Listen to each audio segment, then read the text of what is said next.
back, everybody. This is our very first, actually, crossover episode. So not only are you watching or listening to Sarcasm Speaks, you're also listening to Growth by Shawn.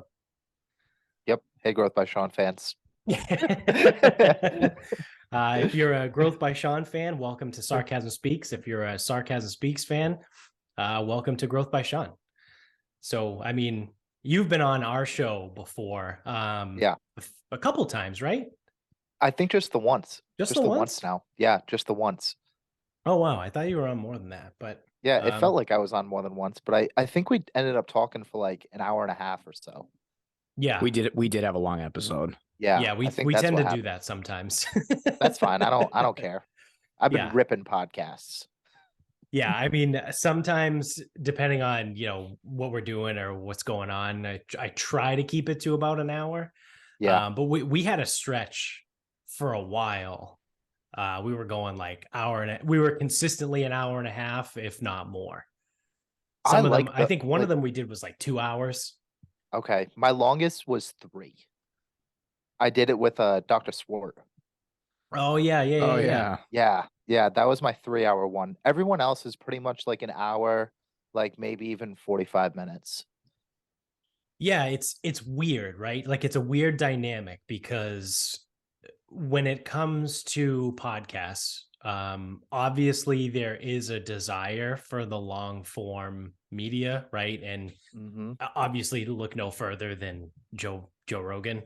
Yeah. And he does 3-hour podcasts and people love it. And he's the most listened, most downloaded, however you want to say it, podcaster in the entire world.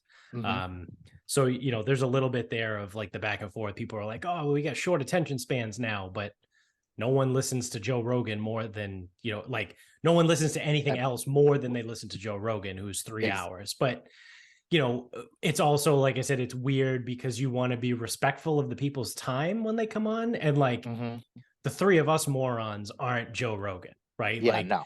We can't just be like, yeah, I need you to, block out infinite amount of time to talk to me. Yeah. If you're going to have... Can I have an infinity time appointment from you? Yeah.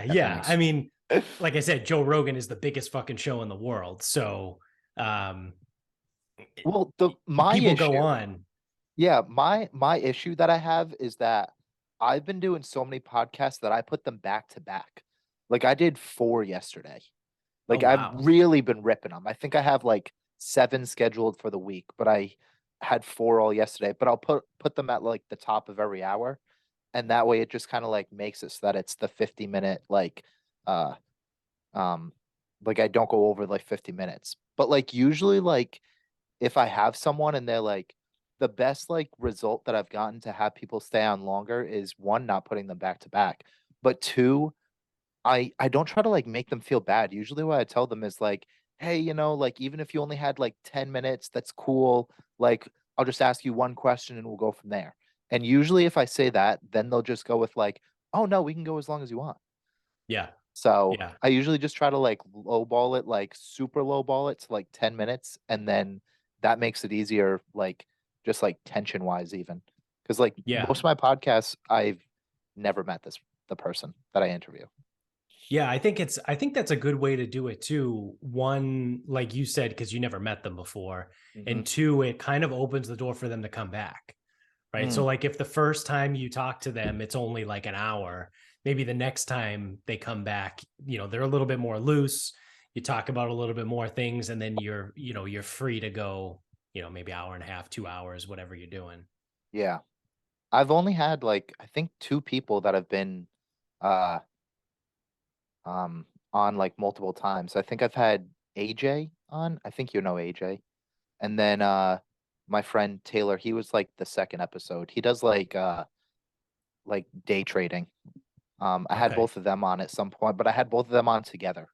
And we talked about like Bitcoin and day trading, stuff like that. Oh, I remember. Yeah, I think I listened to that episode. Yeah. It was okay. It was because I just hate like this was when I still wasn't even taking like technology like seriously, quote unquote, because I didn't have like the Zoom, like I didn't pay for it, but now I do because it would cap me. It caps me at 40 minutes. Yep. And so like it had like this timer, and then all of a sudden it just like was gone. It just Yeah. poofed away. And Yep. I was like, well, okay, I guess 40 minutes is up. But then like when I started having like one guest on, even after that, it would still cap me at the 40 minutes. And I was like, what's going on? So I just bought it, and it's like $15 a month or whatever. Yeah. We pay annually. We have like we just pay up front for the year. I forget how much it is, but Yeah. we Probably like we 80 actually $80. yeah. And we split the account with we're doing all the podcast shout outs today. We split our Zoom account with Reality Tonic. Okay. So my buddy Spencer that I used to work with at my old job, we had him on our podcast, Yeah. and he loved it, and then went out and started his own podcast. So him and his buddy that he grew up with now do their own podcast. It's called Reality Tonic. You can get it Okay. anywhere, I think. Well, that's not true. I think he's only on Spotify and iTunes. I don't think What, you think he's anywhere else. Rogan? Yeah, I know, right? Get an exclusive deal. Well, most of the third-party apps like let you just put it on like all the streaming places though. Yeah, you upload it once and then they Yeah. automatically upload it for you everywhere else. Yeah, that's what I do. Yeah, Yeah. that's what we do too. Yeah, I use Buzzsprout. It's like $18 or something. Just depending on how many hours you want to put on like each month. Yeah, we use Podbean, and Okay, again, yeah. it's our hosting service, and we just pay annually for the year. Yeah. And then So what do you get- obviously things don't like line up because our Zoom goes through in January or December, and our Podbean renews in June. Okay. So it's like, everything's offset, but whatever. It's not Yeah, like whatever. we're a real business. Yeah. So have you guys still been doing the podcast every week or? Yeah, Yeah, we do. 'cause We've been doing I 2 a week for over 4 years now. Really? Yeah. Oh my God, that's crazy. Yeah, we're approaching 450 episodes total. I think Oh my this God, for us what? will be 400 and either 27 or 37. And then at the very beginning, like way back when we started this, we broke Yeah. off and did a few, we called them degenerate specials because we like Yep. sports gambling. Yeah. And we didn't want to spend an entire episode talking about gambling, which now we don't care. We do it anyway. Yeah. So we broke those off separately. We had like 10 degenerate Okay. specials like back in the day. So whatever our episode count is, just add 10, and that's how many that we have. Shit, I didn't realize that you guys had that many episodes. Yeah. Like when this comes out for me, it'll be like episode 50. I took like a nice hiatus from it too, probably for a couple months. It's common. Yeah, I mean, I just didn't, I was working way too much. I had no desire to do it. But since I quit my job, I was like, I'm just gonna do as many podcasts as I can. Where'd you quit from? That's it. What were you I doing? was working at my last thing that I was doing was I was working at Citizen Crust in Pat's Okay. Place. Yeah. Yeah, it wasn't bad. Like it was just so laid back that it was awful because there was no discipline. Like we could Yeah. do whatever we wanted. I was getting drunk every single night because we didn't have to pay for drinks. Yeah. We didn't pay for drinks. We didn't pay for food. Like literally, I think I worked there for like 6 months and gained like 15 pounds. And I was like, you know what? I'm just gonna quit and I'm just gonna do something else. Like, Yeah. but over the summer, like the amount of money, like just serving, like waiting tables, I was making so much money. I brought in Oh yeah.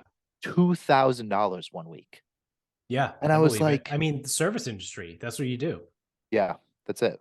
I was like, know- I just made $2,000 literally just like asking people if they want like fries or a salad. Like, really? Like, damn. Yeah. So yeah, I quit Yeah. that, and now I have been going hard with the podcast for the last like couple weeks, and then I just started to look into, I want to get into like real estate, but not like my real estate license right now, just because like I don't understand like the market. I'm too like new. Okay. Yeah. But it is not a good time to be like a real estate agent like that just works on commission. That's Yeah. all I know. Yeah, the So market's pretty cold right now. yeah, so I'm And the looking interest into rates are brutal. Yeah, prices are high, interest rates are high. So you combine those and it's just not, it's a recipe for no one wanting to buy a house. yeah. So what I've looked into, you can go and get like certificates online to do like appraisals instead. And you Okay. basically work as like a trainee for like 6 months, and then you can go and get like your there's a couple different like licenses that you can get, but the one that's like the most common is like it's called uh certified residential. And then you can just do residential and non-residential homes. Or like businesses, you can go and appraise those. And then if you decide to open like your own like appraisal like company or business, then you can just be independent and do that. You So could probably like kind of parlay that into working for a town, right? yeah, so I'm not Like you could be a 100% town sure. appraiser. There's a lot of different like firms and things that like do appraisals. So it's not just like I don't know if you can do it for a town. I don't know. I haven't like So an appraisal for a town's a little different because they're appraising on a tax basis. Right. Whereas what Sean's describing, you're appraising the value of the home based on whatever metrics they use. Obviously, some of it's neighborhood, square footage, other like comps, like stuff like that. So like a town appraiser is going to be a little bit different because they're almost like a tax adjuster in a way. Yeah, they are, because I've had the guy show up to my house before and he like leaves a little note that's like, oh, we need to appraise your, because we had the construction on the house. Yeah. So the guy's like, oh, we need to appraise your house in order to adjust our your property taxes. And I'm just like, yeah, I don't think so. Yeah, because it's only going to go up. Right. So like if you just ignore it, then they just they have to guess, right? They just have to estimate like what was done. They have no idea what was done. So if you just don't answer their letters, then they're just like, okay, I think it's worth this now. Yeah. Based on, like you said, comps and neighborhood and stuff like that. I mean, I live in a pretty nice neighborhood. Actually, you know what I found out recently? Not to blow up his spot. He definitely doesn't listen to the show, but Logan Mankins actually lives right around the corner from me. Dude, you should invite him over to cook on the Cool. Traeger. Yeah. Do you know the massive farm that's around the corner from my house, like across the bridge? If you're going back to the highway? Yeah, go over the bridge, take a right. Yeah, there's the giant farm with all the cows. Does he own that? That's Logan Mankins. Yeah. It doesn't surprise. So because it's an out of place cattle field, but it doesn't surprise me that he not only lives there but also owns that cattle. Yeah, and I found out too they're beef cattle. So it's not like he just kind of has them around like, oh, we'll get there for milk. No, he raises them and sends them to the slaughterhouse. Fat them up. Yeah. So I got that, driving up my property taxes. I'm just like, since I'm still like new to it, like you had talked about like the neighborhood, there's like I've been going over like I'm pretty much taking like the first like certificate I started like the other day. And I'm just like going through like courses and like videos and things. And they talk all about like ethics and like literally like the third chapter. And it's all about how you're not supposed to, and like how should I word this? Because like I'm still so new and so I don't understand it all yet. But the way I interpreted it was you have to be very objective when appraising a home, and you can't take something into like the neighborhood into consideration, because just because it's a low income neighborhood, it's almost like you're trying to be like a like throw some type of racism towards there, like a lower income. Yeah. So I don't know if it's just the wording that you have to use that you have to be careful of, or I know that you can't like say this is a crime driven neighborhood. Like you can't write that in your like report, like things like that. It's probably like the hiring process where anything that you can use to put someone in a category can be used as discrimination. So that's why like in an interview, no one can ask you your age. because then they can discriminate based on your age. I found out also that you can't ask if someone has a car. Really? Yeah. I feel like I don't know where that falls into, but I don't know if that's good. I don't know if that can be true for all jobs. Okay, because I know for us, I just happened to be sitting in with my boss's boss today, and she was in a meeting with someone else, and they were talking about hiring people in like the Philadelphia area. And they were like, well, we can't ask them if they have a car or not, but we need to explain to them the job requires travel. So kind of like hopefully they get the hint. So maybe it's so this can be talking like Shawn, what you were saying with like phrasing it the right way, you know, hey, our job requires you know, you to be mobile across like these areas. Do you have reliable transportation to accommodate? Right.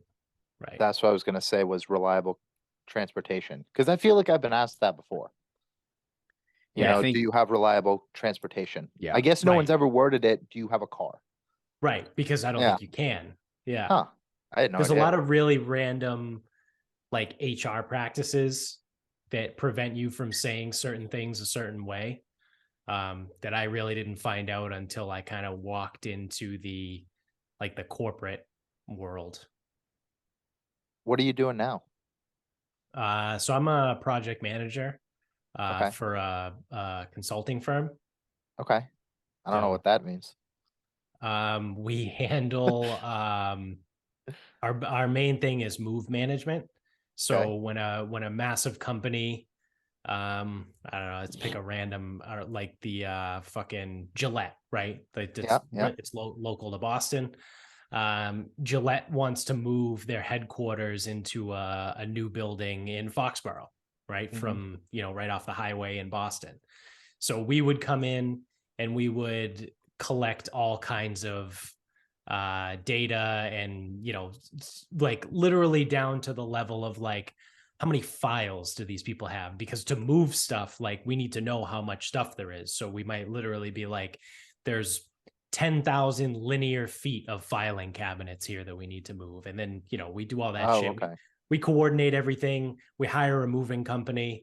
And then we oversee the moving company. And then we make sure everything gets moved exactly where they want it in the new space.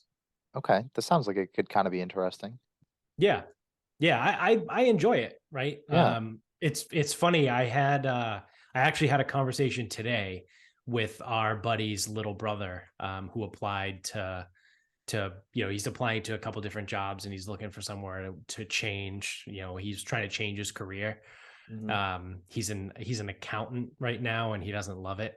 It's Clovis, Dats. I know. Oh, I know. So I was talking to him and I was like, listen, man, like you got to look at it the way, or at least the way I look at it is you don't have to go to work every day and love your job, right? Like I don't wake up in the morning being like, God fucking damn it, I love move management. Like, I can't wait to move stuff today. Like, you know what I mean? Like, I don't, but at the same time, you shouldn't hate your job either, right? Like, your job should be something that, again, you don't have to love it. If you do love it, I think that's a massive plus, right? Yeah. But you don't have to love it. You just can't hate it.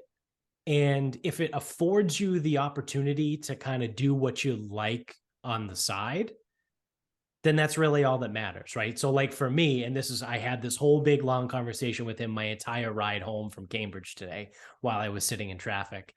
And I was like, you got to figure out what's most important to you. Like for me, and I've done whatever kind of fucking online tests and just sit and think, right? The most important thing for me is flexibility with my time, whether that's, whatever that looks like for someone, right? Like, and what I told him was, I know I cannot go to work Monday through Friday from 9 to 5 sitting in a cubicle. That's not me.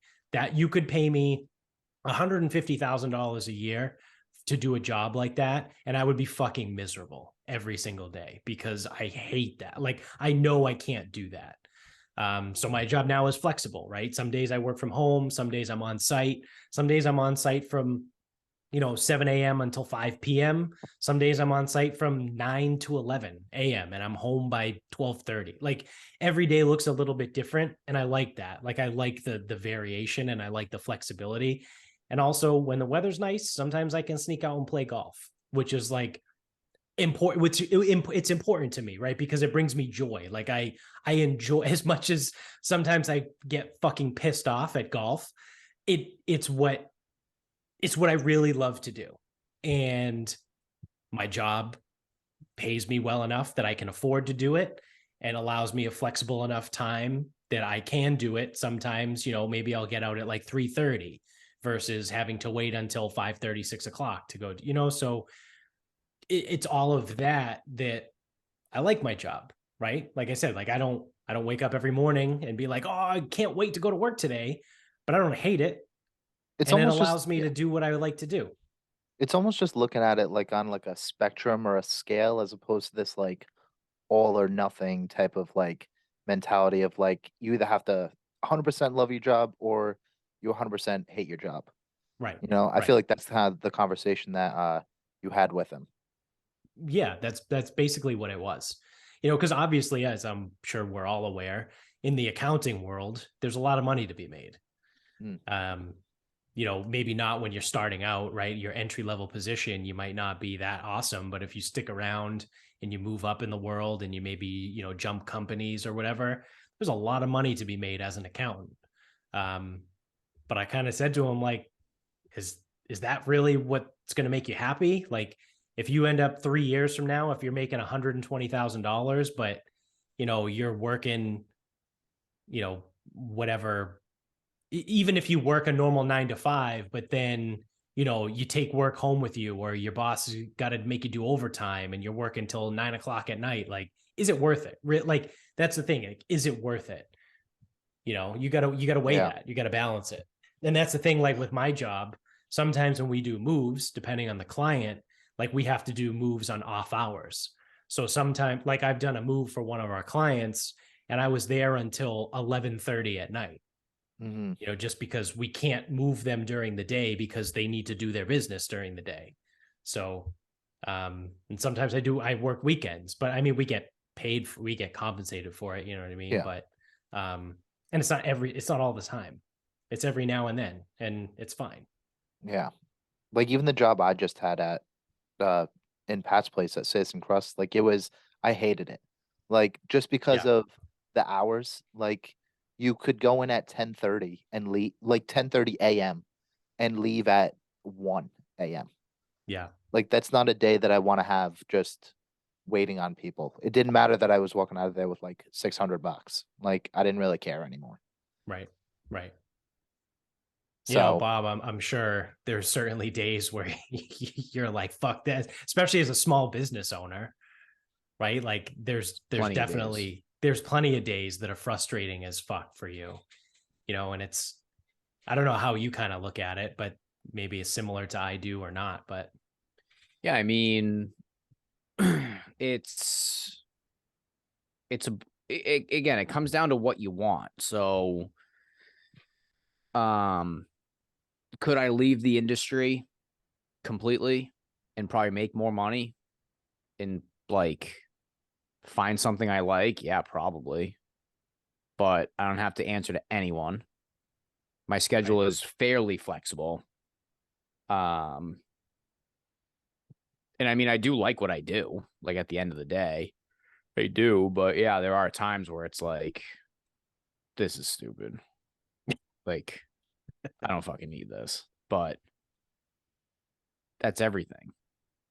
I feel like there's this facade that has been created of like whatever you're gonna do, you have to have like this crazy passion for now. And yeah, I I don't think know that's where it bullshit. came from. I don't know where it came from. Yeah. I think it comes from people that don't like exist in the real world. So it's like I love golf. So if I decided that I want to work in golf, I would never get to play. So why the hell would I do that? Right. Yeah. Like if you, and that's the thing they always say, if you work in golf, you don't play golf. So I'm like, okay, well, it makes no sense to pursue anything that even remotely like hits on that. And like the people that love work, it always comes down to like the fitness influencers. And obviously that's the industry I work in. So I'm like, it's like, oh, I'm so passionate about working out.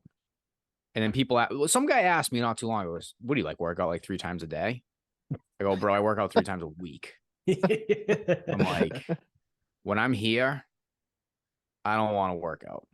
Never mind. Once I do, email, phone, someone walks in, bullshit this, bullshit that. Like, no. Do I mind it?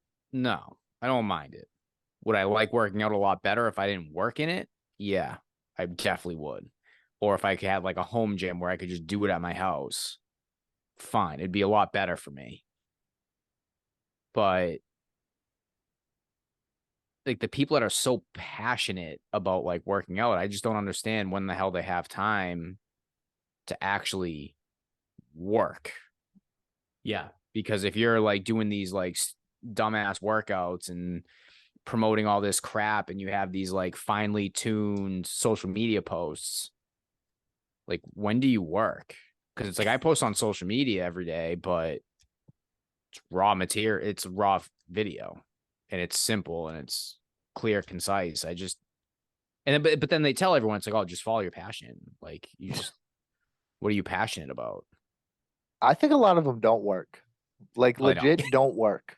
Yeah. Because you know what? I know this Well, they bartend, and it's like, so they work at a gym, they bartend the weekends, make all their money bartending, and then it's like affords them the flexibility to be this fitness person.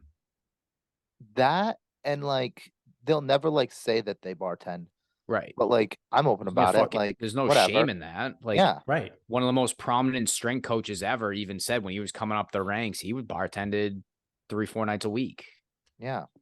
I have there's this couple that one of them I kind of grew up with, and we were like friends, like friendly at least. We went to the same gym like for a couple years, and him and his girlfriend, they're like big like social media like influencers. Like the girl has like 100,000 followers and the guy has like 25,000 for no reason. Like no reason. And they do Jesus. the dumbest workouts. And I found out like the ones that like you have like 2 dumbbells and it's like they do like 4 different movements all at once. Yeah. You know, that type of thing. But Yeah. I literally found out the other day that they don't even pay like rent right now. They actually live like in the guy's like aunt's like vacation house or something. And they like play it off as if it's like their house. Yeah. Right. You know, and I had no idea. Like it's stupid stuff like that that you just have no idea. But like someone told me, they were like, yeah, they don't even like pay for that. You know, I don't know what they do all day. That's the social media world. That's the front facing, like everyone needs to think that my life is perfect because this is what I put on social media. So me and my wife, we joke about this all the time about like anytime people that like constantly post stuff on Instagram outside of like for business purposes, right? Like if someone's like, oh, what an awesome day I'm having today, or like, look at me and my husband, or look at me and my boyfriend, and then they post the same shit every day. Like those are the people that are doing the worst.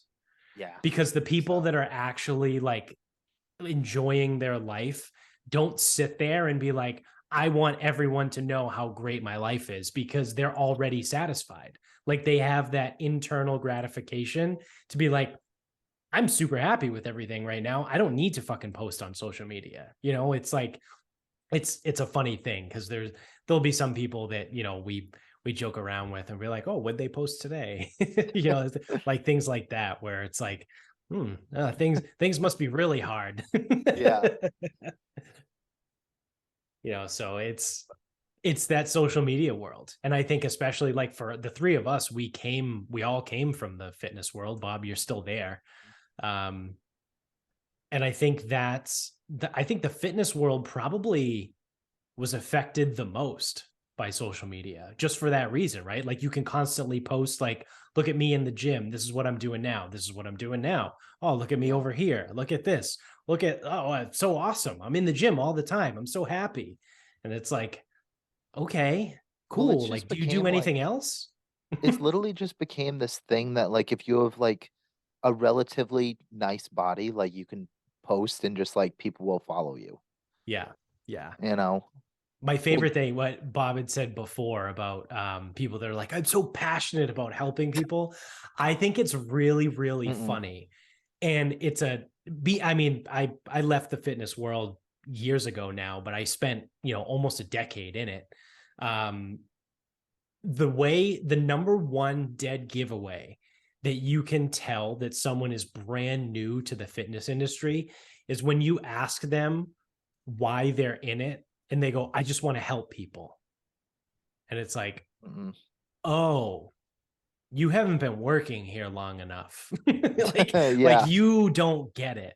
Like anyone that they're either a snake oil salesman, right? Like they're like some sleazy like used car salesman. Like, oh, I really enjoy helping people. It's like, is that it? Like anything else, right? Like there's got to be something else. When it's especially when it's not specific. Like if you're in it and you're like, all right, well, I enjoy, having a kid come in that looks like a giraffe when he runs. And then after 12 months, they actually put up a respectable 40 time or a vertical jump, or like when you can be a little bit more specific about it, then I'm more apt to be like, oh, this guy gets it or this girl gets it, But when someone's just like, oh, I just really like helping people. It's like, oh my God. It almost isn't a fair question though, if you really think about it, because no one ever asks a lawyer, hey, what made you get into law? Yeah. And like, no, so again, people they'll give you answers, but I think we all know why someone becomes a lawyer. You make a shitload of money. And then where it comes from is sometimes it's family, like, oh, well, my father was a lawyer, so I'm a lawyer. Because that's the other thing with if someone asks, oh, how'd you get in the industry? Well, I went to school. I was moderately interested in nutrition. My school didn't have nutrition, so I did exercise science. And in order to do exercise science, I had to do an internship. So working with athletes was pretty cool. So I did another internship working with athletes. They hired me, and eventually I was able to buy the company with another person. So that's why I work in the industry I work in. Yeah. Now, I mean, I think ultimately, yes. Do I want these athletes to succeed? Yeah, I do. Like, I don't not want them to. And then it's like, even at this point, I mean, again, I'm 11 years. I don't even know what year it is. 12 years? I don't know, 12, 13 years kind of like into this. And it's like, okay, well, I'm fucking good at it. Like, so that's why I'm still here, I guess. But like, people don't say this shit because on social media, it doesn't make for good posts, or you can't use it in your coaching platform or your motivational workshop. It doesn't work. You need to fucking try to like snake these people into something else. And it's like, no, unfortunately, it's like, I know what I'm doing. I know what I'm doing. And I know there's a ton of people that can benefit from the service that we provide. That's why I'm still doing it. Do I wake up every day being like, I wonder which 13-year-old that's going to ask me how my day's going 14 times. I wonder how I'm going to impress them. Or I wonder which kid that's going to come up to me and not believe that a language that's been established for hundreds of years, way before, the United States was founded. I wonder if they're going to tell me that, something like Italian isn't a language and the people of Italy speak English with an Italian accent. I wonder, what? I wonder how I'm going to help that person today. That's a true story, by the way. That happened. Wow. How do you guys feel about like the people that just post motivational things but haven't actually done anything?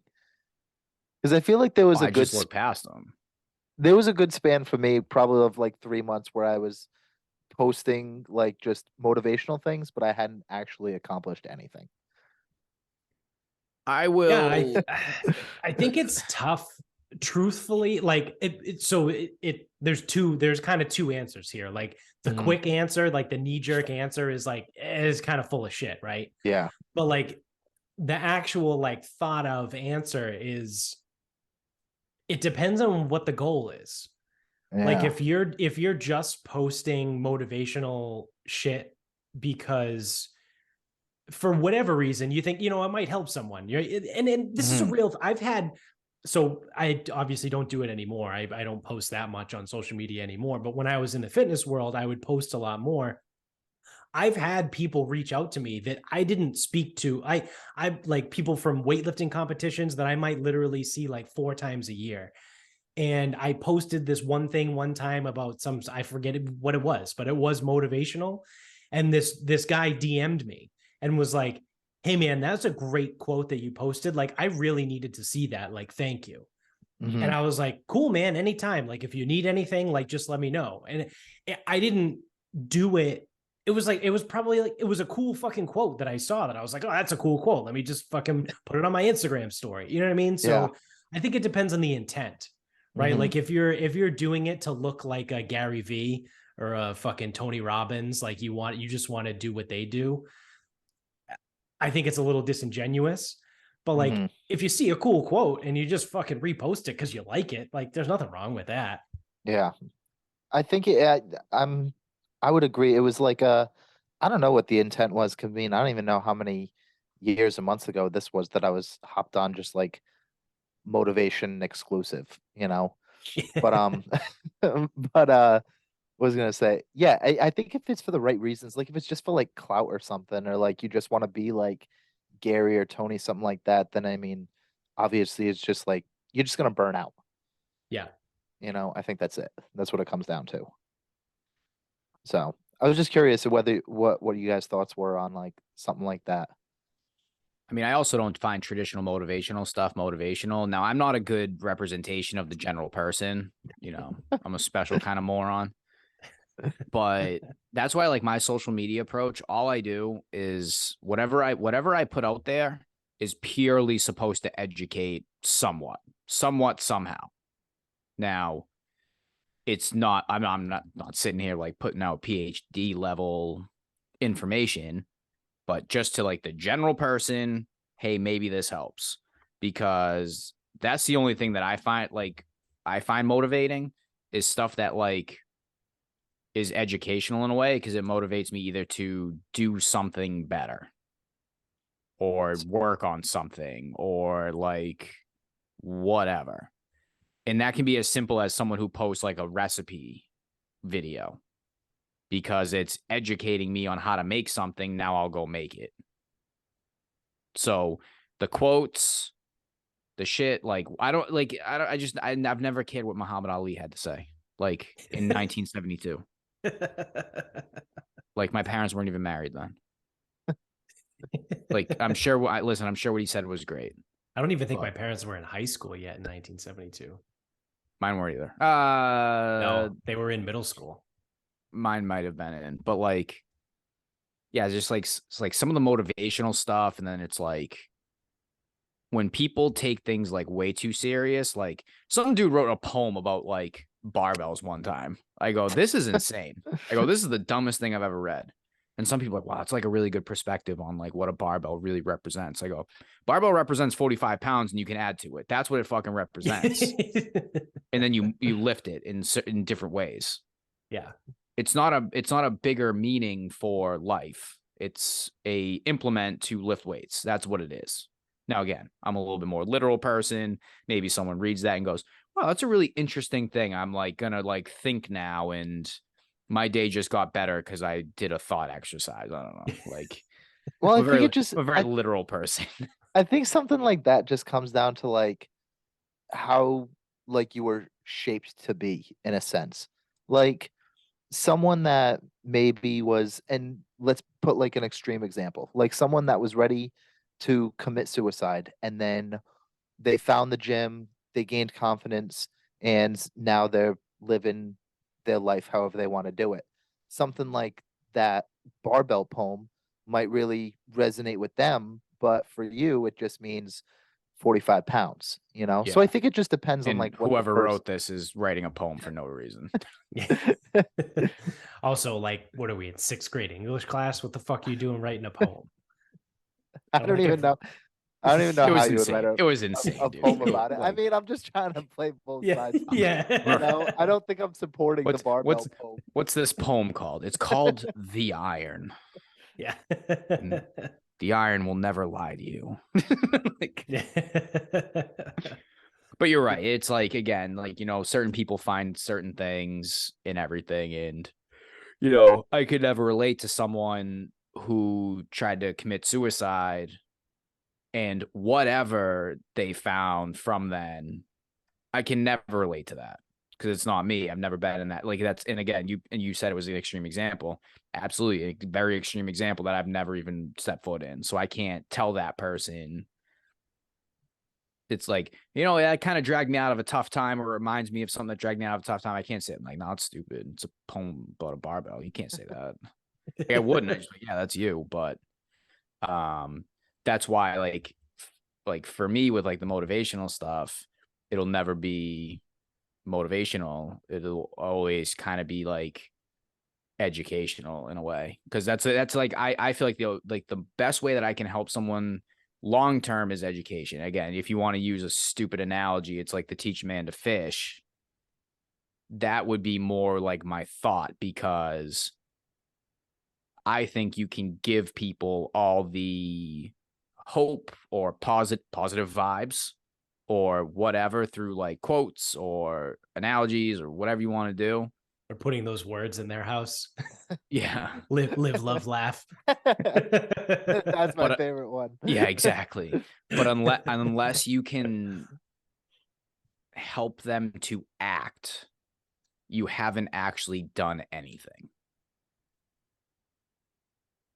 And I see that as educational. Again, that's me. You can do, trust me, there'll be someone who can do it otherwise. Mhm. But that's why, like, the traditional motivational stuff, I'm just like, yeah, no. Well, are you trying to grow like your social media, or just like you just put whatever out there and whatever sticks and whatever doesn't? So for right now, I'm in a little bit of a spot where I stay consistent, and that's all I'm doing, because I have no real calls to action. I have no real end goal, because I'm actually pretty shitty with online training, which is the easiest thing that I would be able to move. I'm not great at it. I don't love it, but I just keep the social media thing going, just because if I stay consistent, then I can always pivot. Because if I disappear for a year and then I try to come back, it's like, wait, where were you? And what happened? So I don't exactly know with like some of the social media stuff what I want to actually accomplish from it. But so to this point, I just stay consistent, and everything that I post is supposed to be somewhat educational, whether that's major or minor. Okay, just curious. Yeah, kind of like this podcast. Like, we just kind of do it, comes out twice a week. I enjoy doing it. Like, it's fun. We get together for, whether it's just the two of us or whoever else we have on for, an hour and a half, whatever we're doing, shooting the shit. It's fun. I mean, I think when we first started it, we kind of had that like wide-eyed, starry view of, someday we might be able to like do this full time and like turn it into like a thing. And, after a while, it's like, okay. And then you start to learn like the statistics. Like, I'm a stats guy. Like, I like numbers and shit like that. And it's like the statistical probability of that happening now in 2023 isn't great, because I think there's 7 million podcasts or something like that, like that just exist, that like there's 7 million like RSS feeds, right? That a podcast exists. So, it's not like 2010 where there was probably maybe a couple 100,000, if not less than that. So your odds are a lot better. And now, especially again, people are starting to figure out that podcasts are the preferred method of media, kind of, in a way. So now everyone's doing it. So now it used to be like guys like us, right? In 2011, we would start a podcast and we do it for long enough. And then we kind of catch the wave at the right time and then become super famous. Well, now in 2023, when you're starting a podcast, you have to run it up against Dak Shepard and fucking whoever, Dane Cook, like you name it, right? Like every famous person has a podcast. Like Bill Maher just started his own podcast. He's been doing news on HBO for probably 30 fucking years, but now he has a podcast too on top of it. So it's like, how are we going to compete with Bill Maher, right? Like he's literally been on TV for 30 years. So it's a weird dynamic. And I kind of don't still look at it like someday this will be my full-time job. I look at it like it's fun to do and I enjoy it, right? Like it's a good time.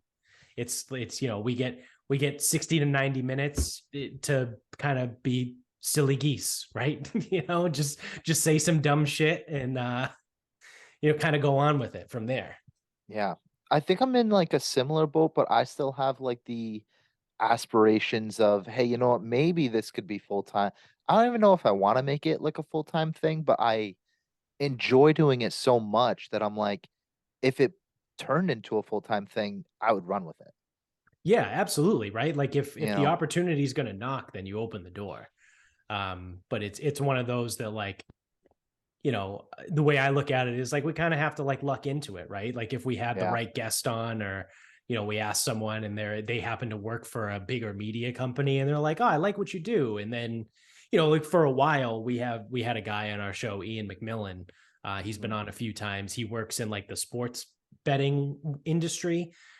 He's not a professional sports bettor, but he's a journalist, basically a writer, editor, that works for a he's a company. writer and content creator. Yeah. So it's like, you know, maybe not him necessarily, but someone like him. You know, we have him on the podcast. We talk a little bit. We talk shop. We talk sports. We talk betting, whatever. And maybe they're like, you know, I like what you do. Like, you know, if you're ever interested in, you know, coming on my show, or, you know, you want to write an article for the company that I work for, things like that. And then you kind of like weasel your way in. But I don't look at it anymore as like I need to turn this into my full-time job, where like that's kind of how I looked at it at the beginning. And if you go, and I've said this before, like if you go back and you listen to like the very, very early episodes, like the first like 50 episodes, it's not awesome, right? Well, one, it's not awesome because you're just learning how to do it. Yeah. But a lot of it is forced. Like I kind of went into it, me personally, I won't speak for Bob, but I went into it like you gotta have the hyperbole. Like you gotta go in and say the outlandish things. And some of the podcasts I was listening to at that time, that's what they did. So I tried to like almost play a character and like be like them and say like really fucked up shit that like if you go back and listen to it, you're like, wow, dude, like it's kind of fucked up. But like, but the only problem is I wasn't in on that, so I'm sitting there calling him out on everything he has to say. So it's definitely a lot more genuine now, right? And you change too. Like I said, we've been doing this for over 4 years. So I was I'm going to be 31. So I was 27, like 26 or 27. And I mean, some people might be like, oh, that's not that long, but I can tell you, having lived through it, if you're over 30, you understand there's a big difference between being 26 and being 30. Yeah, like the hangovers are a lot worse. Yeah, the hangovers are way worse. But I think especially for guys, right? Because there's a biological thing to it, right? Like obviously everyone talks about like men's brains don't finish forming until later than women and the whole thing, whatever, yada, yada, yada. We don't have to get into that. But I think there's a real thing there. Like I was a totally different person at 25, 26 than I am now. A little bit more wild, right? Like a little bit more like reckless. And then that came into the podcast and it came into the early episodes. And I think if I went back and listened to them now, I don't necessarily know. I don't want to say I'd be embarrassed, but I'd be like, wow, what a fucking cocksucker. You know what I mean? Like I would be like, why would anyone want to listen to me? Yeah. We didn't. I think with mine, the way that they're like forced sometimes is just like the guests. Like if the how should I word this so that I don't just put blame on someone else? Like if I don't have a guest that I really click with, I Mhm. will put it out anyways. Yeah. You know, And I think like if that's we're good. I think it's good, especially what you're trying to do is like post something that you're not super comfortable with. Because yeah, like then your people get to know you a little bit more too and kind of realize like, oh, that's kind of a weird vibe. And then, maybe yeah. they take it and do whatever with it. But Because I mean, I posted a couple where I've been like, I didn't love this one. Like this one wasn't fun for me. Like this one felt forced. Um, but then like I'll have a couple people reach out to me and be like, I liked this one. And I was like, yeah. really? I hated this one. Like this one was Yeah. awful. Yeah. Like, have you listened to Yeah. the other ones? Yeah. It was And they're like like, pulling yeah, fucking like this one teeth. was okay. Yeah. Like Yeah. sometimes like you just get a guest and they're just like not super talkative or like they're a little nervous, something like that. And like then you're just like, all right, how do I carry this conversation? Like and and it just feels like, ugh, I'm gonna hate this, Yeah. and it's like 30 minutes. And I'm like, all Yeah. right, I'm gonna wrap this up now, Yeah. you know? Yeah.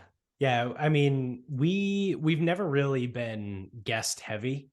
Hmm. The guests, I would say 99% of the guests that we've had on are our friends, right? With like we've Yeah. had some sort of relationship with them. Um, very few we've probably had on where we've like never actually met the person. Yeah. That's like all of mine. That's Yeah. every single one of mine, basically. Like the first 10 to 15 were all people I knew, I think. And then from there, just like the way that I started to network, I would either cold DM people and just be like, hey, not sure if you're really into this kind of thing, but you want to come be a guest on my podcast? And a lot of them will say yes, or I shouldn't even say a lot of them, some of them. Some of them won't Yeah. even read it. Um, or like people read it and then just not even answer, and I'm like, yeah, well, what can you do? Um, Yeah. but yeah, it's a weird dynamic when you have like a guest versus just like something like this, you know, because like I just want to see every single person's, not every single person, but like as many different perspectives as I can see. That's what's like fun for me about it. Yeah. So that's what I try to do is just I don't even because I don't really like prep for them either. I just do something similar to this where we just kind of wing it, and however they just kind of like start with their story or backgrounds, then I just go from there, and then just become interested in them, and that's how I do it. Yeah. I think that sounds relatively similar to how Spencer runs Reality Tonic. I think he does do a little bit more background work because he comes up with some crazy, crazy guests. Okay. He's had an Elvis impersonator. He's had an animal medium. So his whole thing too, with like Wow. the show being Reality Tonic, he Yeah. wants to learn other people's reality, right? Interesting. So he talks to some crazy people. He had a shit, I don't even know what you would call. I guess you would call him a rock star. The lead singer from I Bleed Mercury, who purported himself to be a vampire. Okay. He's had Daniel Dahmer.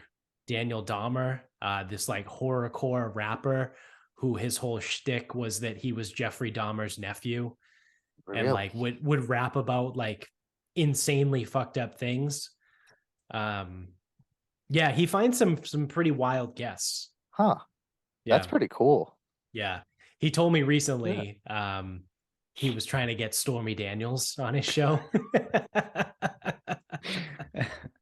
I don't know if it's gonna work, but hey, you got to shoot your shot too, right? Like when we first had Ian on the show, it was literally like I was super nervous. Like I sent him a DM on Twitter and was like, hey man, like kind of what you were saying, like I don't know if you'd be interested or not, but like if you wanted to come on our show, like let me know. And at that time he was still living in Canada and he was like in a different time zone, so it was like let me know, like we usually do like this time Eastern time, but like whatever works for you. Like, send him this like big, long message. And he responded with like, yeah, man, no problem. Just let me know when.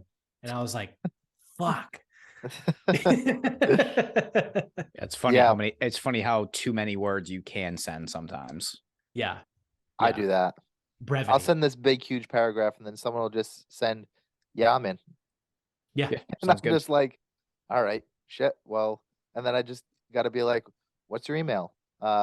When are you flexible? Like, send me a couple days that you're available. All these things. And they're like, this day, this is my email. And I'm like, all right, that's it, I guess. Yeah. Yeah. I Yeah, will. it's I will crazy. say that does, although it does seem direct, you can appreciate streamlining the process, because it's like, since you're flexible with these people, and it's like, hey, say you could do what whenever, like literally whenever, and they're like, well, I can literally do whenever too. It's like, oh shit. All right, well, what about this time? Oh, actually, my bad. I gotta go pick up my kid at that time. It's like, okay, so you weren't flexible whenever. Yeah. Right. Yeah, I like that. Which other podcasts do you guys listen to? Like, which are you guys listening to, like daily? Because I have like 3 or 4 that I normally listen to daily, for the most part. I jump around, right? So I mean, I would put Rogan in there, right? But he doesn't do a daily podcast, and he also sometimes has guests that like don't interest me. So like sometimes I'll go 2 or 3 weeks without, listening to an episode. I'm the same. But I mean, I will put them on the list, right? And then during football season, I listen to like the Fantasy Footballers podcast, but like Me now too. I don't listen to them now. I still listen to them. Yeah. I love fantasy football. Yeah, they're pretty good. They would be fun guys to talk to. Yeah. But they're one of those that are like so big now, and they only do in person in Arizona. Yeah. And it's like, well, find a lower level person. They can try to convince me why I should go back to fantasy football, even though I'm 3 years clean. I hated my league this year. Like, we did a dynasty startup, so my team was clearly superior. Okay. I was 11-0 at one point, and I finished the year like 11-2 or something. However many weeks I had, like 2 losses. Yeah. I ended up making it to the championship. We did a 2-week championship, and yeah, I know, I hate that.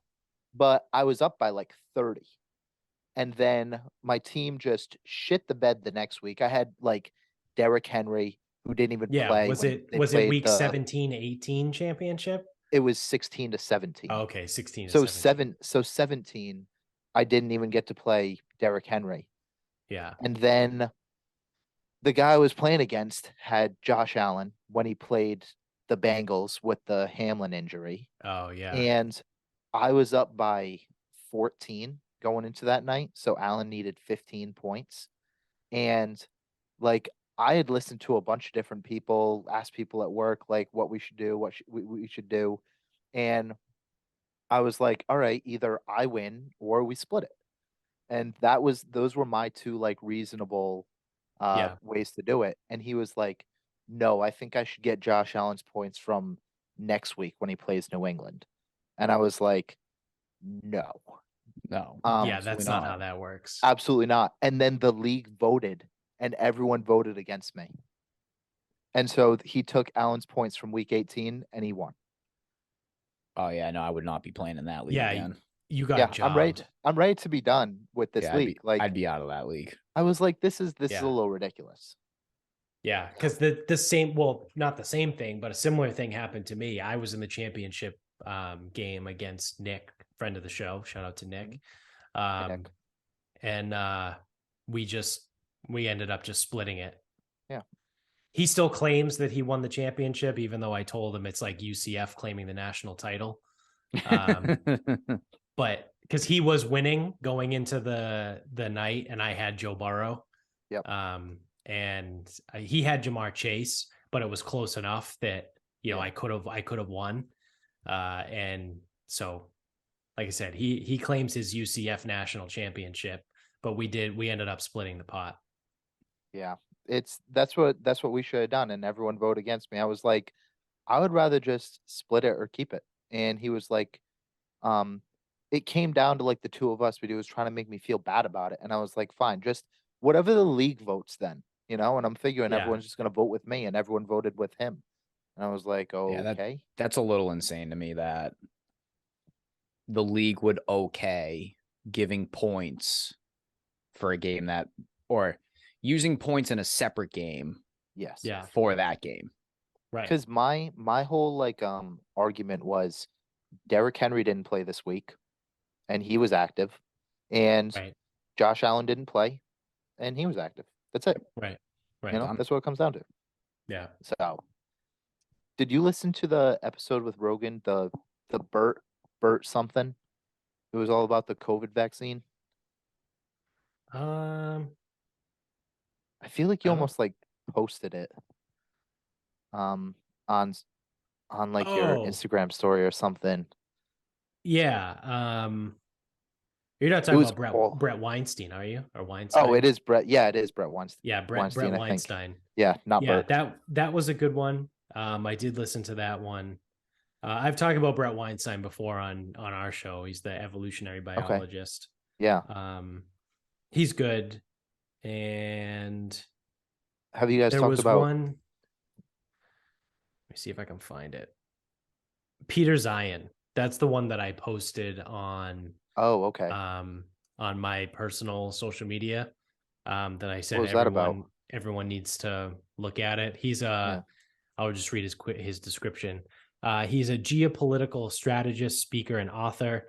His latest book, The End of the World is Just Beginning, Mapping the Collapse of Globalization.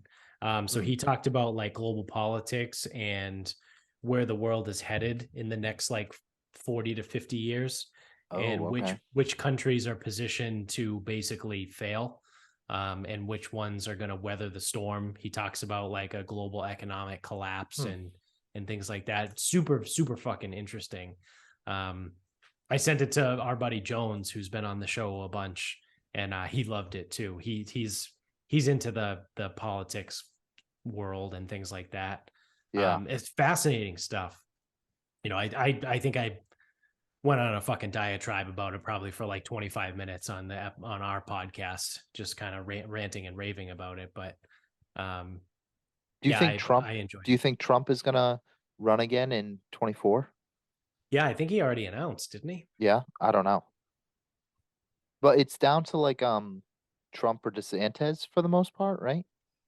For like the Republican Party. So we have a hope from the show. So the both of us, we are really hoping for the following scenario to happen. And it's Trump runs as an independent, DeSantis runs as a Republican, and Biden runs as the Democrat, and none of them get to 270 votes. So they have to, the House of Representatives has to vote for president. So we root for chaos around here. Yeah. Oh man. Yeah, we laid that scenario out in one of our episodes. That it's a legitimate thing. It is possible. It is possible.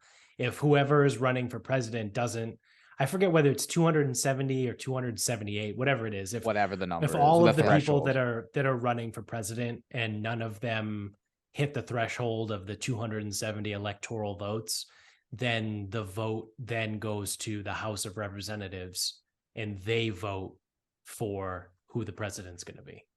Ugh. Yeah. Who do you think would win if that was the case? Did you guys go over that? 3 months ago when we talked about the scenario, I said DeSantis, but there's been it took them fucking 2 weeks to swear in McCarthy as the Speaker of the House, because there's like 11 people on the Republican side that will only vote for Trump no matter what. So well, DeSantis I guess is still like if it goes to a simple majority, like if it's a simple majority vote in the House, then I think DeSantis would still win anyway. But you would just, like I said, you'd have those 11 idiots that just vote for Trump. Yeah.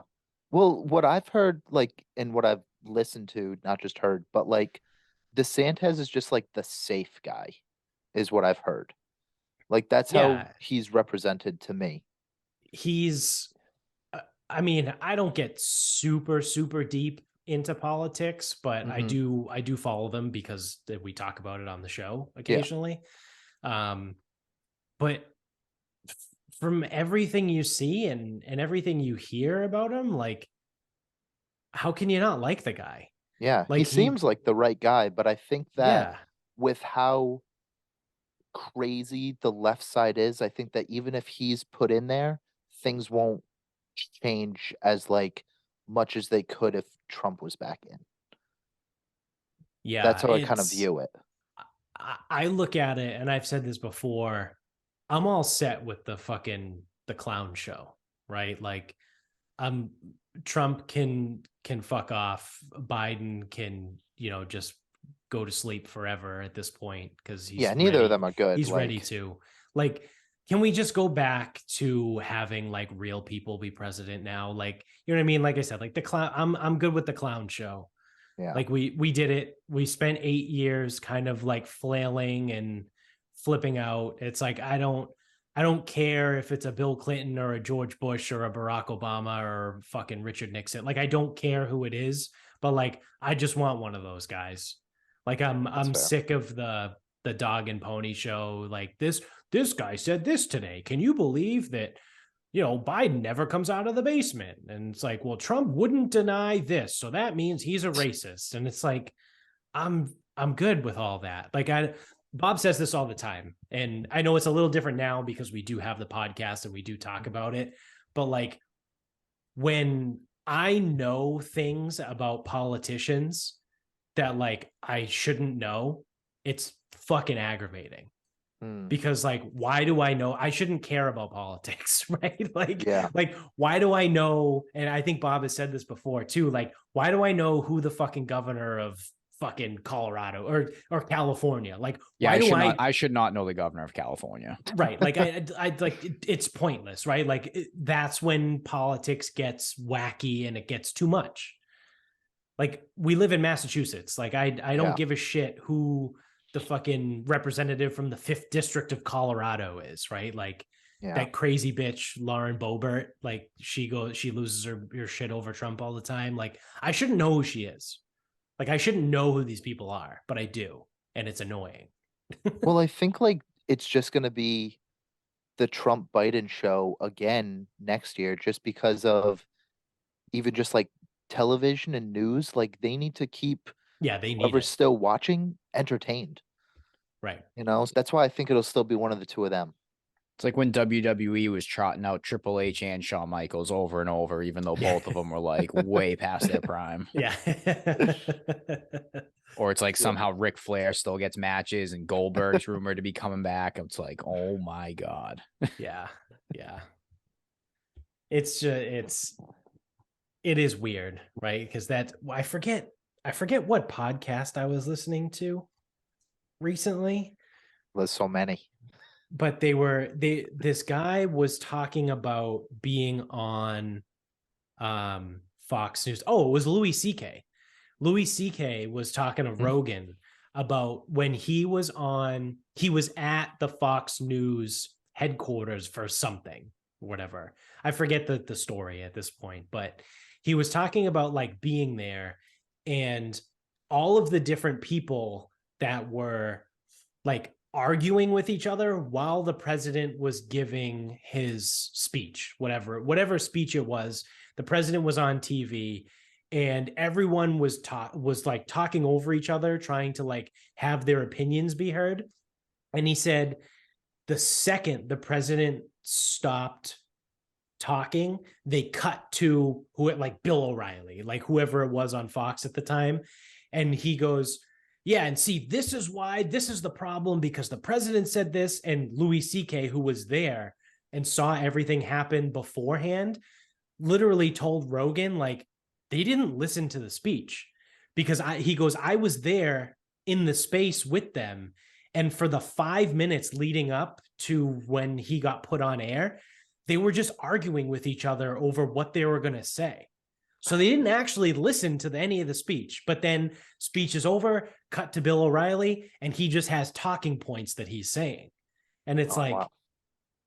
he kind of pulled the curtain back a little bit on, of all people, Louis fucking CK, right? Yeah. But he's like, they don't pay attention to any of this. Like they go up and they basically read off of a fucking cue card like Ron Burgundy. If you put it on the teleprompter, he will read it. Go fuck yourself, San Diego. So I thought that was interesting. And I think it says a lot about the media. Like you said before, like they need that Trump Biden thing. They need Trump. Yeah. Basically, like CNN, MSNBC, like they Mhm. need him because they need someone to make need a people villain. scared of. Yeah. They need a villain. Yeah. Yeah. And DeSantis is just too good to be a villain. He's just too safe of a play. You know, Yeah. that's what I think. Yeah. I mean, they'll try. They'll definitely try with everyone. Yeah. They tried with Yeah. Rogan. They Yeah. tried to make Joe Rogan fucking the bad guy. Yeah, how'd Yeah. that work out?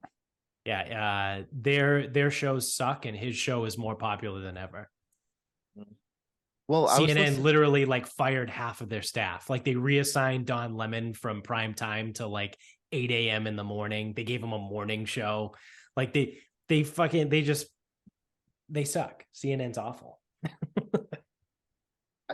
I think I was listening to like Pat Bet David, and they were talking about Rogan and how like the media will try to give Rogan a bunch of different like labels, but none of them ever stick. And he's one of the few guys that like they just can't bring down, Right.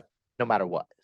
Well, the thing with Rogan too is with his long form podcast, right? So like every podcast being 2-3 hours, and he's been doing it since 2009 is when he started it. So he's been doing it for 14 years. Yeah. So, you know, we joke about all the time, you know, we're approaching 450 episodes, which means there's probably about 500 hours of audio of just the two of us talking. But like with almost 1,500 episodes, there's like over 3,000 hours of Joe Rogan on the internet. So if you've been listening to him for long enough, like, you know him, right? Like Yeah. the people that listen to Joe Rogan know who he is. So anyone that's trying to like take him down, and he has the one side of it is the people that listen to him know exactly who he is because of all the time they spend listening to him. And then the other side of that is there's so many people that actually listen to him that you can't take him down. Yeah. You know, it's not like he's got 1,000 followers that know him really well. He's got like tens of millions of people that literally feel like they know who he is. Like I've been listening to Rogan for years. Like I feel like I know him. Yeah. But like if I walked by him on the street, I can't just be like, hey man, like I know we've never met, but like I know you. Yeah. You know, like it's a very weird dynamic. Yeah. I don't know how to think about like a dynamic like that because with social media now, there's so many people that like you kind of feel like you know, and Social media is we tricky though. Like I said before, like the posting all the good stuff on Instagram Yeah. and stuff like that. Like you might think you know someone, but I think that's why people like podcasts so much. Is because you actually there's no hiding. There's no hiding on a podcast for, you know, an hour plus. Yeah, you can't really fake it. Right. Yeah, like I'll You tell you know? right now. So one of the podcasts I listen to, Chasing Scratch, they do it's all golf stuff. And like if I went to one of their events and I like just got paired with one or both of them, I feel like I'd be ready to like relate to them and probably start making fun of them like right off the bat. And that's because it's like, you know, they've done so many hours of content. I know their sense of humor. It's been fucking 6 years of it. Yeah. Right. So it's like that idea. Yeah, it's same thing with like if I was to go and fantasy football or something like that. If I went and just like hung out with them for like the day, like they're not gonna know me, but like I might make fun of them a little bit about something like, oh, well, you didn't win the championship this year, blah, blah, blah, like something that Yeah, relates to it'd the be like, show hey that Andy, they've remember that done. time your voice cracked? Yeah, something, yeah, something like that. So, yeah, How it's do a you weird. actually feel about Sammy Watkins? Yeah. So it is weird. It's a interesting dynamic, right? And I'm sure there's people that have been listening to our show for long enough that we may have never actually met, or we might have had some like limited interactions with over the years, Mhm. that now they're like, they know us, like Yeah. they know us, Yeah, and we don't really know them. yeah. It's weird to think about. It Like, is. I remember one of the first episodes that I did. I think it was the third one. Um, the guy that I had on, he was, I don't know if you knew him from Bridgewater, Vincent. Um, I don't even know his last name. He super pale. He was he was in great shape. He was a bodybuilder. He had like the blonde hair. He would come in like a Superman shirt or something like that. Oh yeah, I think Super I nice guy though. Super nice yeah, guy. I think I Looks like, remember that kid. yeah. Um, at first you might think he's like a bit of like a tool bag, but he's actually the nicest guy like I've ever met. Like one of those guys. Yeah. And I had him on, and he ended up getting a client the next day after the podcast dropped from like Germany. Wow. And yeah, it was so out of the blue. He texted me immediately, and he was like, "Hey, just so you know, I just got a new client because some guy in Germany like listened to your podcast and liked me." You Yeah. know, and I was like, "Well, we'll never meet that guy, but like that's cool." You Yeah. know, Yeah. so like stuff like that, you never know who's listening. You don't. You don't. We've got people that listen to us in Italy, which Yeah, apparently they don't speak Well, yeah, Italian. They yeah, but that's speak because probably English. because they can understand the English we speak, Yeah. because they speak the same language just with an accent. Yeah. Yeah. There's people, we used to get some more international stuff, which I'm not sure if it was actually there or if it was like someone on a VPN or something like Okay. that. But we still get some international stuff, but we're mostly US. I mean, I would say 75 to 80% of people that listen to us live in Massachusetts. Yeah, Just because that's where we are, it's where we're based. There's yeah, a few people in Connecticut, New Hampshire, New York, Virginia. And then we get some scattered from like, sometimes it changes. Like we go through ebbs and flows. We get some people in California, Texas, Alabama was big for a little bit for us. okay. So yeah, like I said, it goes in ebbs and flows. Yeah, I try not to look at the analytics anymore. I don't Um, look at them as much as I used to. yeah, It's I used to check them daily, and I'm same. like, did anyone download it? Did anyone watch? Did anyone Yeah. listen? And you don't Yeah. even know how long they're listening or anything like that. Right. Right. So Yeah. Everything fluctuates. Like when we first started, like we would get most of our views and listens would come from audio only, right? So we would okay, average somewhere between 40 and 60 downloads per podcast on yeah, audio version.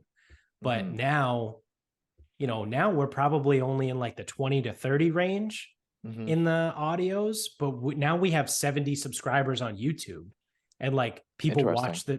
watch the show on YouTube. Huh? So it's weird how things change. Like it's still this Yeah, roughly the same amount of people. It's like yeah, depending on the time of year, we could mhm, have anywhere from 30 to 120 total views between, video and audio. yeah, But it's weird. It's weird how it kind of changes over time. yeah, yeah. I don't understand it. So I don't whatever. either. As long as the numbers keep going up for the most part, I guess. But Yeah. at least in that direction. But yeah, how we feeling? It's fairly good. You Yeah. you wanna start wrapping things up? I don't know. I think I could be good to wrap things up for the most part. I think Bob might have had to go take a piss. So Okay. if you're watching on YouTube, you see he turned his camera off. But we'll give him a couple minutes. So for Yeah. for all of your listeners, what we do here at Sarcasm Speaks is, when we wrap up the show, we do some final thoughts. Okay. So it could be literally anything. I mean, I know you've been on before, but could literally be anything you want to talk about. Could be totally out of left field. Just whatever kind of closing final thoughts you have, whatever burning desire, maybe, something that really pissed you off while you were sitting in traffic. Whatever you want. Not really. I guess the only thing that I'm curious that we didn't get to is like Super Bowl picks. I'm curious to see who you guys have. From the beginning in my bracket, I had the Bills to win it all. And that's where I was at. I just figured DeMar Hamlin injury, they're going to have something to play for. They'll win. That was my thought process. Yeah. So I had Cincinnati beating San Francisco. Okay. From the beginning? Yeah. Not bad. Yeah. Not bad. I had the Bills beating San Francisco. I don't understand San Francisco as a team. That's why, because I wanted every being in my body wanted to have the Eagles be there. Yep. But I was like, that's the reason why I didn't, which, I mean, not like I didn't bet on the Super Bowl matchup. So it's not like I'm going to lose any money on it. Yeah. But I everything in me was telling me Cincinnati and Philly, but I was like, there's something weird about San Francisco. So I put them in it, and I had Cincinnati beating San Francisco. Okay. I just need to gather one piece of info so I can answer the question, because now, don't get me wrong, I'm no professional, I'm no high roller. I do like to bet on sports, so most of my thoughts are related around that, and I use a lot of it to figure it out. It's going to be quite interesting when Pat Mahomes on one leg beats Cincinnati this weekend. And they probably go on to win it all, again, still on one leg, against Philly. So chalky. You're just using like a random number generator? Nope. To like do this? No. When I'm thinking about what's going to go on with games, I like to use the gambling lines because I see a lot of them, I use a lot of them, whatever.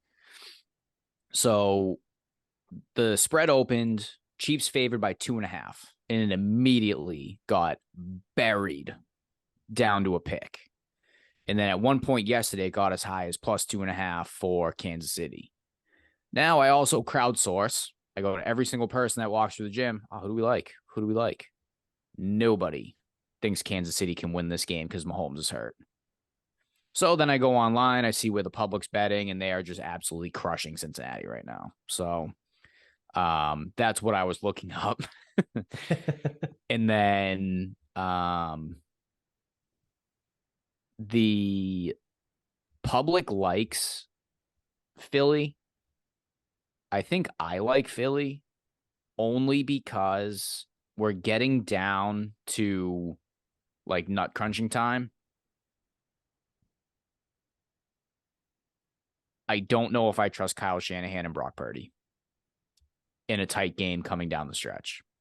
Ultimately, that's all I've got. So I think San Francisco's the better defense. I think they're the better run game. I think the run game is an advantage against the Philly defense. I could be wrong. Yep. How's that rate out, Mello? Are they like 10-ish? Philly? So at one point, Philly had the worst run defense in the league. They've gotten a little bit better. They signed Ndamukong Suh, and some of their guys got healthy. Like Jordan Davis came back because he was injured for a little bit. So it's better. But at the middle of the season, Philly literally had the worst rushing defense in the league. So it's better, but it's not great. Yeah. I just don't know if Kyle Shanahan's a choke or not, because he's choked with Garoppolo, so Garoppolo could be a choke. Yep. He choked Ryan's definitely a choke. Yeah. So I don't know if it's Kyle Shanahan or if it's the two quarterbacks that have Yeah. choked under his tutelage. So I'll just go Philly, which means I'm going chalky. It's one versus one. Okay. Just curious. Yeah. Yeah. You got one out of 4 chance. Yeah. I mean, I mostly just think that Joe Burrow is that fucking guy. Like I think he's the closest thing we're going to see to Tom Brady. I'm not going to sit here and tell you that he's going to have a career just like him, like all the talking heads on TV. Yeah. But I mean, the guy's fucking cool as a cucumber no matter what. Like, it doesn't matter. Like, the only other person I've ever seen be like that is Brady. Like, it doesn't matter how much they're down. It doesn't matter what the situation is. He goes and sits on that sideline and waits for the offense to come back out, and he just fucking delivers. Mm-hmm. Obviously, it didn't quite work out his way last year. I mean, it came down basically to one play, but you know, if he has a phenomenal career, he might need to leave Cincinnati just because I think that's like a poverty franchise. But he has the potential to be the closest thing to Brady that I think we'll see.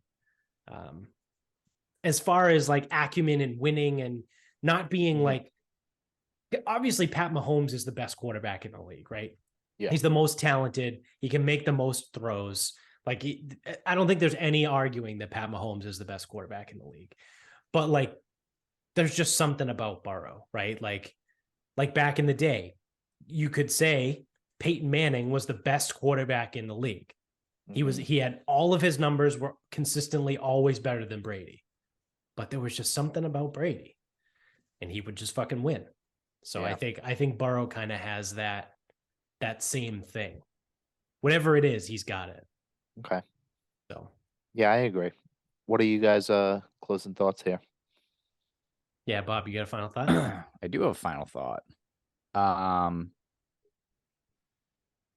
So Massachusetts is wrapping up some of the sports betting stuff. So today they were voting on events, games, types of wagers. They were handling all that stuff. So the details, they're not that important. Like it's some stuff like you can't bet on, or they're going to review Olympic sports where judging is involved and highlight. It's like the stuff they're still going to look up. I'm like, this is amazing because these people don't even understand how sports betting works, yet they're going to make a informed decision on highlight gambling. Like, just don't see that one. But I will say, MGC, the Mass Gaming Commission, thank God for them because they made something that's so important to global responsibility. In Massachusetts, you will not be able to bet on an event taking place in Russia or Belarus because of their invasion of the Ukraine. So Massachusetts just figured out the invasion of Ukraine. No more betting on sports in Russia or Belarus. Yeah, thanks. Thank God for the Mass Gaming Commission. Like single-handedly, they just solved all foreign policy. Inflation's probably going to go down now. The gas is going to come down because Putin can't be hiking the grass up. They did it. Yep. Fucking all thanks to clown show. Yeah. These like talk about a decision that they could have made that is only selfish and purely ceremonial. What fucking events in Belarus am I going to bet on? Unless the pandemic comes back, in which case I was betting on like Belarusian soccer, I think. But like outside of that one unique situation, this was like one thing where it's like, you know what, we're going to stick it to Russia. We're not going to bet on their sporting events. No, you didn't stick anything to Russia because bets placed in Massachusetts have nothing to do with Russia. Right. The money comes here. They don't get any of the money. And especially when we're just betting on random Borises, the state would probably end up winning. Or the books would win and then the state wins. Yeah. Fucking useless. But these are the same thank people God for the MGC. That were concerned about the well-being of young 20-year-olds and their influence on gambling on sports gambling, but they say nothing about a 22-year-old that can go sit at a bar and get shit-faced and lose hundreds of dollars on Keno. Oh yeah. Oh, it's way different. But sports betting is bad. All right. So for my final thought, it'll be relatively quick. Get some unfortunate news here. If you are a fan of the show Rick and Morty, Justin Roiland, who was a co-creator and the voice of both Rick and Morty, has been removed from the show. He got fired from Adult Swim because there are, I'll stick with allegations. They might be a little bit more at this point, but I'll say there's allegations of domestic violence and repeated domestic violence. It's not just a single act. So turns out not the best guy. I think he's come out and been public before about he's had some substance abuse problems. But either way, he has been fired by Adult Swim, and they're going to recast the voices for the show. So I think Dan Harmon is still going to stick around. He was the other co-creator. I personally love Rick and Morty. I think it's hilarious. I think it was a great show. Adult Swim re-upped them, I think, after the third season for like 100 episodes. And they've only made one season since then, the fourth season. So now they have like 7 more fucking seasons on their contract. And they just fired the guy who's the voice of the 2 main characters. So I don't know. It'll be interesting to see how it goes. Like, I'll give it a shot just because I love the show. But, you know, again, some unfortunate news there if you're a fan of Rick and Morty. So Interesting. I never saw it. I was never into like animated type shows or anything like that. yeah, it's good. It's like mindless TV, right? Okay. Like you just put it on and you just laugh and it's just funny and stupid. Okay. Yeah. So, Quite stupid. The IQ of the show is probably like single digits. One hand counting. yeah.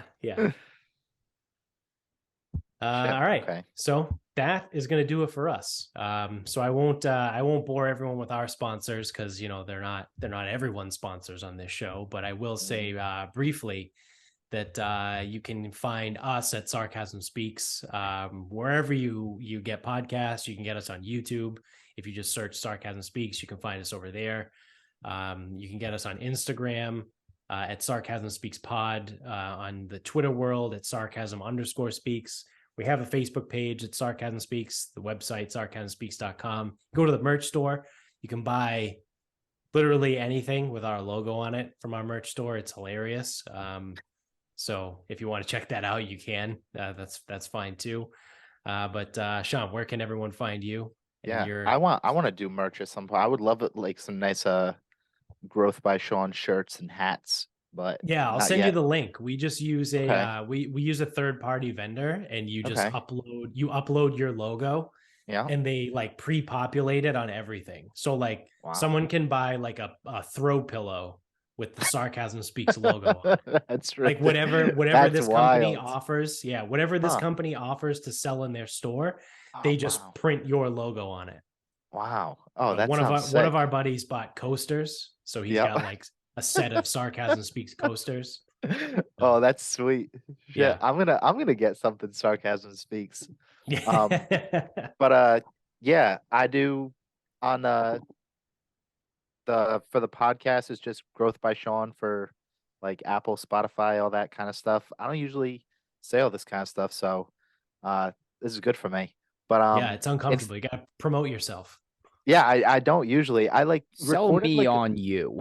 Well, I like pre-recorded like I probably did it 50 times. I pre-recorded like an intro thing. Oh yeah. That's just like, hey, how's it going? Like, welcome to the show, blah blah blah. If you're listening on Apple, Spotify, YouTube, whatever, just give me a review, all that kind of stuff.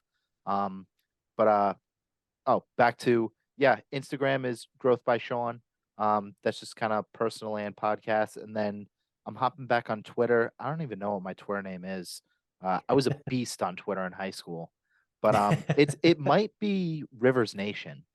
There might be an underscore in there, but I'm just posting random stuff. And then I think that's the only place. Yeah, that's pretty much it. Yeah, if you just type in Growth by Shawn somewhere, something will come up. Yeah, you'll find it. Yeah, that's it. All But right. yeah, thanks for having me on. All right. Yeah. And thank you. And until next time.